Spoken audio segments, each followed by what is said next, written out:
Well, you've had a review of all the different procedures in the previous, with the previous discussants, but no matter which procedure you start with, first of all, you have to think of what are all the tools we're going to put into the toolbox. So one of the first things, no matter what procedure you pick, is you need to stop smoking.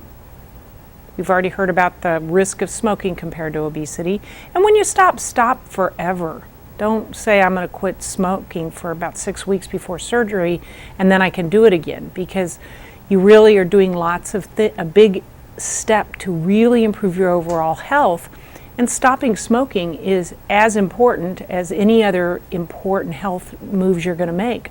The other things is to really begin to exercise, to do walking, to get that 30 minutes of walking a day, whether it's 10 minutes 3 times a day, whether it's 30 minutes at once. At the beginning, it might just be chair exercises, and that's okay too.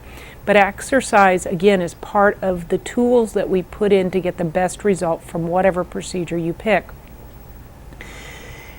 And you're going to get a different relationship with food. Food is now fuel. It's how you keep the machine running. It's not how we solve the problems of the world. It's not necessarily how we celebrate, how we cure our stresses.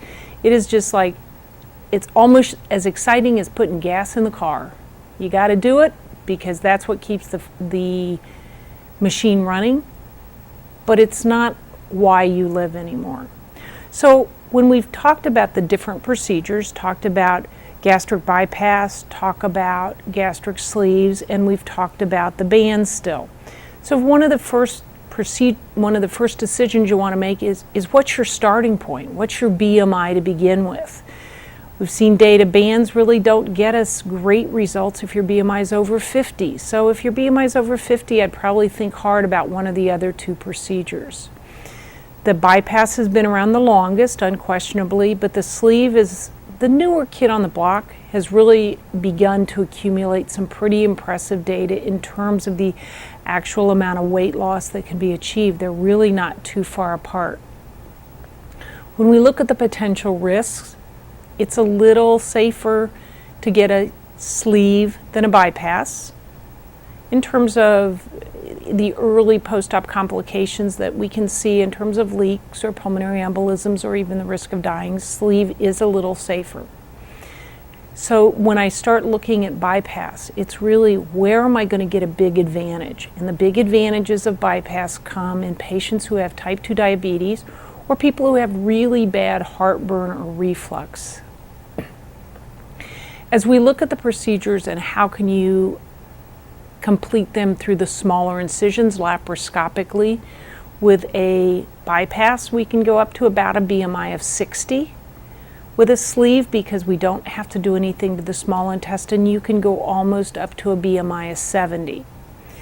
So people who've had a lot of previous small bowel surgery, the fact you don't have to do anything to the small intestine with a sleeve does make it a simpler procedure and probably a preferred operation at that point. With a sleeve, we do remove 80% of the stomach, so it is truly gone. If you have something where we might need the rest of that stomach later, and it's a pretty uncommon thing, but there's a thing called Barrett's esophagus, and it's also a disease associated with bad reflux, so that would be a time we'd lean to a bypass. But the details of this and looking at your whole medical condition and all the different factors that are part of your individual medical decision making is something that you're going to review with your surgeon when you have that initial consultation and decide, weighing all the pros and cons, what is the best operation for you.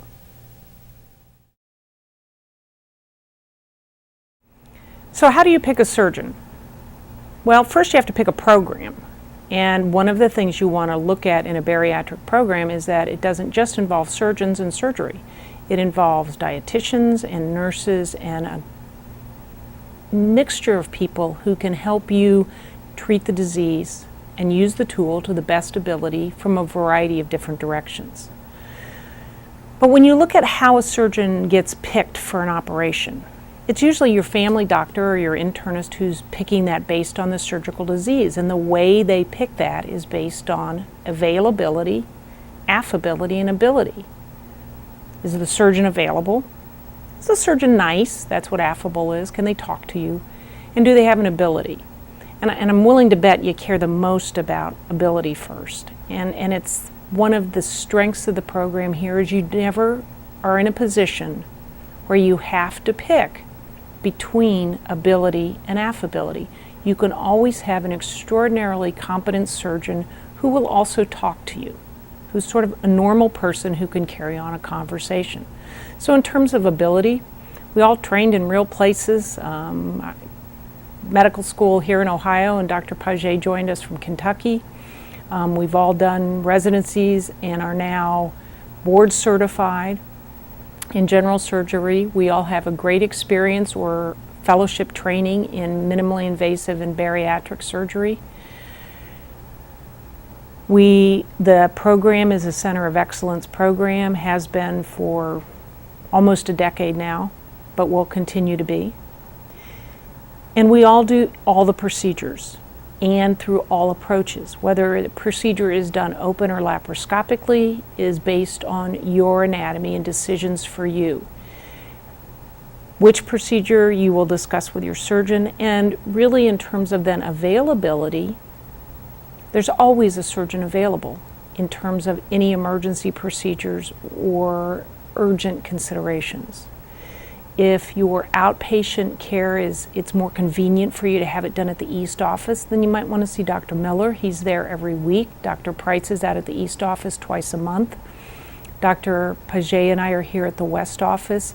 And between the four of us, there's someone at the West Office at least 3 days a week. In terms of getting on the OR schedule and availability, it can vary a little bit. Dr. Price also does a lot of oncology or cancer surgery and is the medical director for the cancer program. So sometimes that puts his OR schedule out a little bit longer. If you need 2 surgeons there, and we do that when we do revisions, conversions, things like that, it can take a little bit longer to get on the OR schedule just because you're coordinating 2 surgeon schedules. But otherwise, in terms of getting in for that first visit with a surgeon, it's probably going to be 2 to 4 weeks, sometimes quicker. And once we have an approval to get on the OR schedule, is probably within 4 to 6 weeks for almost all the surgeons.